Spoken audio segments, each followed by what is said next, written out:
pessoal! Hoje mais uma vez a gente continua a leitura da Odisseia do Homero com o canto 8.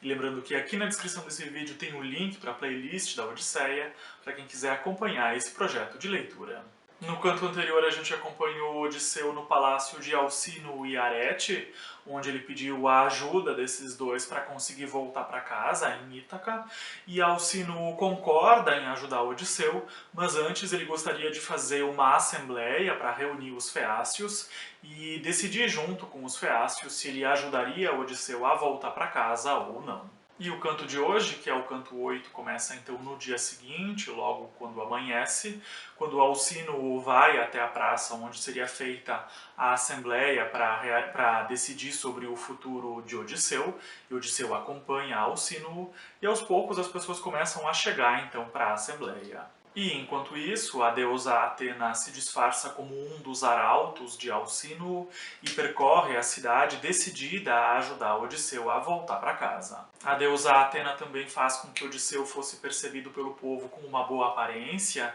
para que o povo gostasse dele, simpatizasse com ele e apoiasse então a ajuda que os feácios dariam para que ele voltasse para casa. E quando a assembleia começa, o primeiro que fala é o rei Alcino, que conta então para os presentes da assembleia sobre a situação daquele estrangeiro que pedia ajuda para voltar para casa. Alcino também diz que queria ajudar rapidamente o estrangeiro, que queria enviar ele logo para casa, e para isso ele pede para que 52 pessoas se voluntariassem para compor a tripulação que enviaria o estrangeiro, então que era Odisseu, de volta para a terra dele. Depois que algumas pessoas se voluntariam para fazer parte da tripulação então do navio, Alcino manda chamar Demódoco, que era um cantor, para que ele cantasse alguma coisa alegre, e também serve um banquete para Odisseu e para aqueles homens que se voluntariaram a fazer parte da tripulação. E Demódoco, que era o cantor, é trazido até aquele banquete por um arauto, porque Demódoco era cego,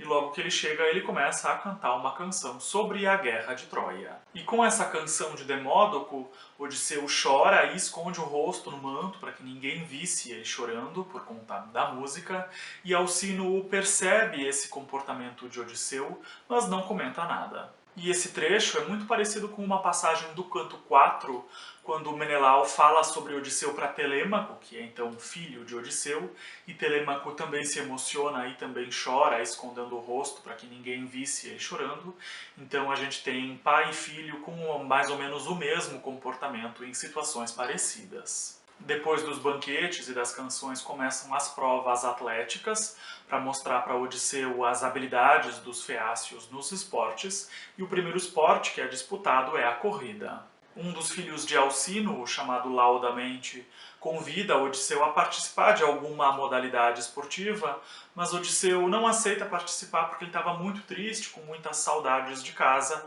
e então recusa esse convite de Laodamente. Essa recusa de Odisseu em participar dos esportes faz com que um dos feácios, chamado Euríalo, diga que Odisseu não entendia nada de esportes e por isso ele se recusava a participar e inventava desculpas. Isso deixa Odisseu bastante ofendido. E Odisseu, ofendido, rebate a fala de Euríalo, dizendo que ele era sim muito bom nos esportes, principalmente quando ele era mais jovem, mas que agora ele tinha recusado participar porque ele estava muito abatido por conta dos sofrimentos que ele tinha enfrentado nos últimos anos, mas que mesmo assim ele participaria nos esportes para provar que ele era então bom nos esportes, e participa do arremesso de disco, o que surpreende os feácios, porque Odisseu conseguiu arremessar o disco bem mais longe que todo mundo. Depois dessa pequena vitória, Odisseu se alegra e se anima para participar de outras modalidades esportivas, e depois disso o rei Alcino quer mostrar para ele as danças típicas do povo feácio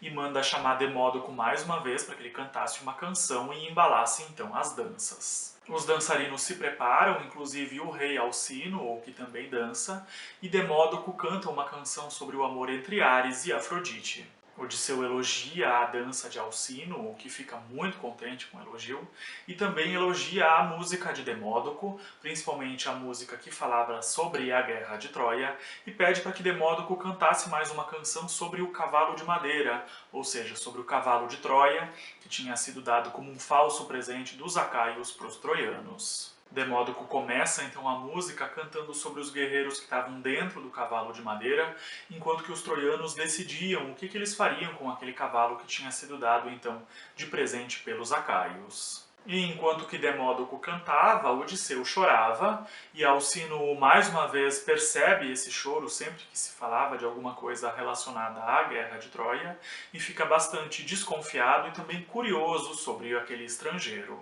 Alcino então pede para que Demódoco parasse a música, porque ela não era prazerosa para o estrangeiro, que já estava chorando pela segunda vez. Alcino também pede para que Odisseu revelasse o seu nome, porque Odisseu ainda não tinha dito o nome dele, ele é sempre referido como o estrangeiro, e Alcino também pede para que Odisseu contasse detalhes da sua vida e por que ele ficava tão comovido sempre que se falava na Guerra de Troia, mas Alcino já desconfiava que aquele estrangeiro era alguém que tinha participado daqueles conflitos ou que tinha perdido alguém muito querido na guerra. E é com essa pergunta de Alcino que termina o canto 8, e no próximo canto a gente vai descobrir então qual foi a resposta de Odisseu e se ele é enviado para casa ou não. Esse então foi o vídeo de hoje, fica aqui o meu muito obrigado a quem assistiu, e a gente se vê de novo então no canto 9. Um abraço e até lá!